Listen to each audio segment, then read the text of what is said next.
why do you have to drive all the way to Dayton to see your kid? Why can't you why can't he go to your house? Is your house some type of weird Well, I sex mean, dungeon or something? we're gonna work on that. I mean, we're gonna work on me going an hour and a half and her coming an hour and a half and meeting in the middle, and then, we still have 3 hours worth of driving because you gotta drive an hour and a half back. So I guess it's just, at least it's equal that way. But right. I don't mind doing it. Get on a plane. Plane tickets are really cheap. I like seeing my. Can you fly from Canton to Dayton? I bet it only takes like an hour, maybe less. 45 minutes. Right. That'd be a really super quick fucking plane fucking ticket, man. No, I had so I'm going in July. I'm going to Myrtle Beach, which is going to be pretty fucking awesome. But, it's really weird. You would think you would be able to get just a one fucking no layover flight from either Dayton to Cincinnati to Myrtle Beach, but it's becoming increasingly difficult. That's weird to me. Yeah, I think the person... Probably. It was even when I had to fly to California, I had to stop in, Minnesota or some shit, way the fuck up there. Yeah. Thankfully, I think my girlfriend's figured out the best way to go about it, but it's still going to require a layover. But yeah, it's just completely really weird. I was just I'll jump on a plane, because, it's really only, a few hours. The flight would be, 2.5 hours if it was straight there, but it's not. Right. Yeah. I don't know, man. So, Dave, what do you think? Did you hear about the whistleblower this week? What's that mean? The whistleblower. You don't know what a whistleblower is? I know what it is, but who is it? What did they do? Why are they a whistleblower? Okay. Well, I'm confused. Okay, so tell me what a whistleblower... Give me a definition of what a whistleblower is, because I want to make sure we're talking about the same thing. We're going to do this louder with Crowder. We're going to have a definition and make sure we're both on the same definition. A whistleblower is fucking what's his face? The dude that went to Russia and I don't remember his name. What's his name? What's the frickin' name? Are you talking about John Travolta in that 80s movie? No, I'm talking about. Oh my God, what is this? Joe Rogan had him on too. The whistleblower that they told everybody that everybody was watching this or whatever. Edward Snowden, yeah. Well, apparently there's a whistleblower out there who got fired. I guess he didn't get fired; he got demoted. And I don't think it's the CDC, but I think it was something about the executive branch of the government's pandemic response team, who came out, and it was actually Associated Press News. So usually I would think something like this would be conspiracy, or it'd be some type of conspiracy theory type deal. But he came out and said we're fixing to have the darkest summer of human existence. And he says that all this coronavirus stuff is going to basically go away for the summer, and then in the fall and winter when it gets cold, it's going to ramp back up astronomically.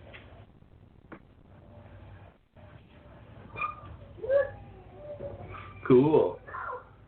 I don't really care. I don't believe it. I think I haven't been separated from people for 1 second this whole time, and I've been going to different people's houses and different people everywhere. I'm not gotten sick.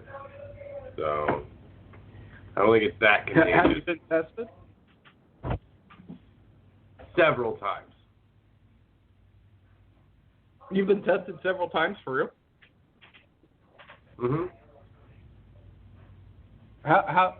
How'd you go about doing that? Usually you have to have some type of symptoms or something.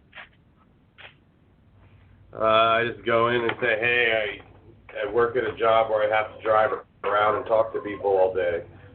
Test me so I don't kill people. And they're like, all right. Sweet. No, yeah, I had to get a test too. I got tested and it came up negative. But I bet you get negatives on all your tests, no matter what they are. Except for HIV, that one's positive. Well, everyone's got HIV. Right? Yeah, it'd be weird if it's like instead of coronavirus, like everybody walks around and he's like, you hear people that are like, oh, I think everybody has had it, blah, blah, blah, blah, blah. What if it was like the same way with like AIDS? Like, I think everyone has AIDS. What if it was AIDS that was spreading this fast to people? I bet you'd be way different. Yeah. If you could catch AIDS through the air or touching something, like a table, if you could just get AIDS that way, can you imagine? That's how I like to get AIDS, is just by touching people. No, I mean like you could touch a countertop and get AIDS from that.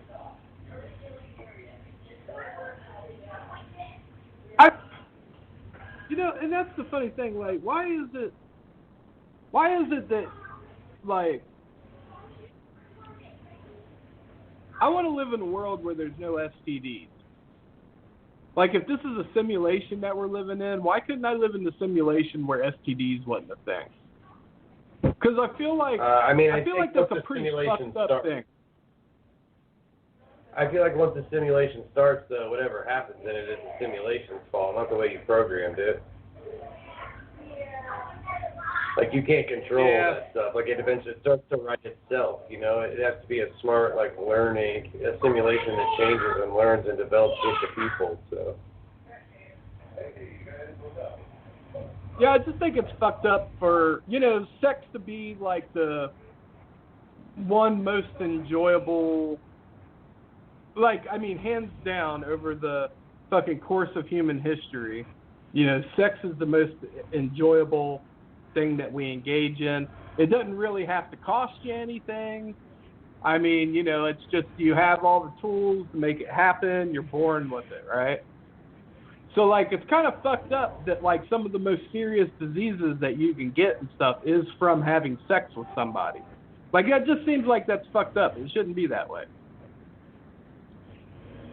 Yeah, I think money is a little better than sex, to be honest with you. Okay, yes, but money, my point is, money is a construct, right? Money didn't exist until somebody fucking created it.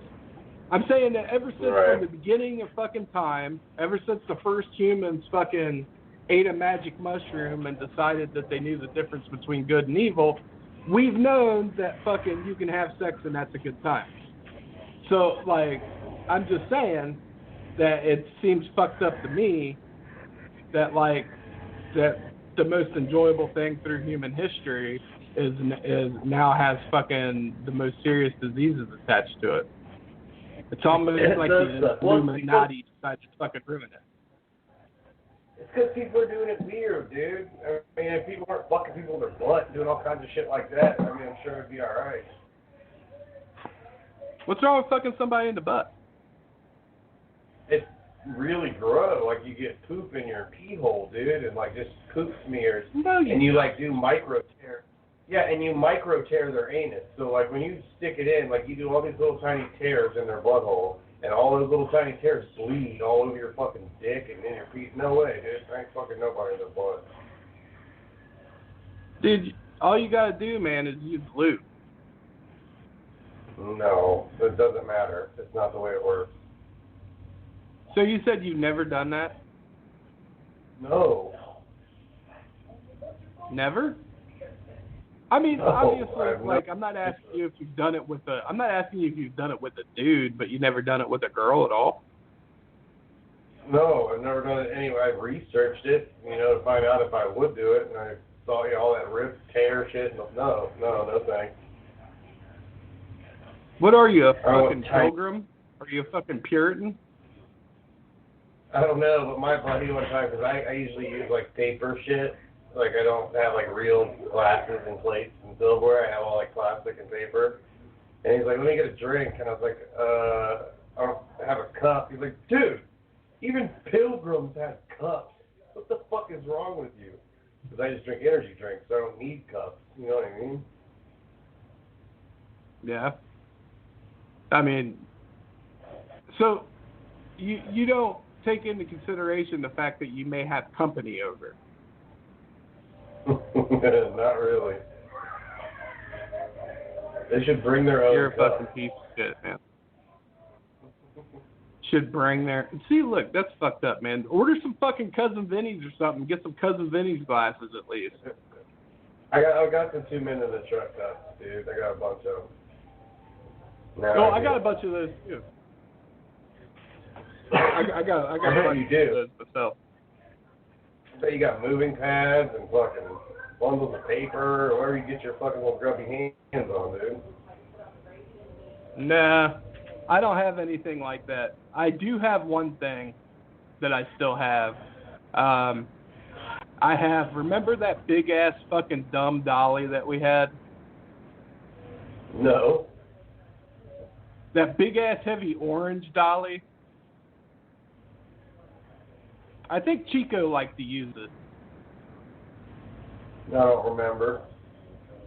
But anyways, it's mine now. That's all I'm saying. What about that sailboat picture? Remember that big ass sailboat? Sailboat picture. That 6 foot tall like boat picture that was in the office. I don't know what ever Behind happened to the that. I thought you took it with you. Nah. I mean, I took that big ass TV. Remember that big ass TV that was in my fucking office there for a while? Oh. There's a big ass TV that one of the guys dropped. One of the guys from East was helping us out, and he dropped it, and it cracked the plastic on the side of it. And it was like a 65-inch Vizio TV, and we ended up paying the customer out on it. And like Nate had said, like, oh, you can't do something. You gotta keep that or whatever. And like I kept it in the office for a while, and it just like fucking sat there. And eventually I just took it home. And that's my television now. You got a cracked fucking TV? Well, I mean, it's the plastic on the side, just the casing. It's not the screen. The screen's fine. How much did you pay out on that TV? I don't know. However much it costs to buy a new one. Oh my god. Yeah, that's the hard thing about balancing all that shit. Like, you have to figure out what the correct thing is. It's like a real tedious process trying to do that shit. Like, you have to, I mean, we have full replacement value. So, I mean, we have to replace the entire thing as if it were brand new. But, I mean, if it's like a 6-year-old TV that's not fucking, I mean, I don't know, you have to be able to come to an agreement like that. Most people are like, oh, it's used fine, they're going to fucking drop it. Well, yeah, I get it, but it's still a fucking 7-year-old television, and it's not worth $800. I mean, I would get you a comparable television that's, like, you know, like I'll buy a 42-inch TV that's, you know, the same price as that should be now. You have to be able to negotiate and make people do fair shit. Yeah, the worst thing is when they fucking put a ding in a fucking refrigerator. And that shit happens way too often. Because refrigerators are a fucking piece of shit to fucking move. And, like, nobody wants to repair it or anything. It's like, you have to, like, almost all the time, like, you have to, like, buy a new fucking refrigerator. Or tell people to fucking suck your dick and you'll give them a little bit of money. You know that fucking, that $4,000, $5,000 refrigerator that they fucked up that was just like sitting in the house forever? I think it's still there. Oh, yeah. It had like the screen on it and everything, like a big iPhone, and you could check inside, and it was wireless, and you could check the fridge from, like, you know, from the grocery store to see if you needed something, and like a badass fridge, and they fucked it up. I didn't even think there was anything wrong with that thing. There's something wrong. It has something to do with the screen on it. Like, it doesn't, I don't know, you can still do stuff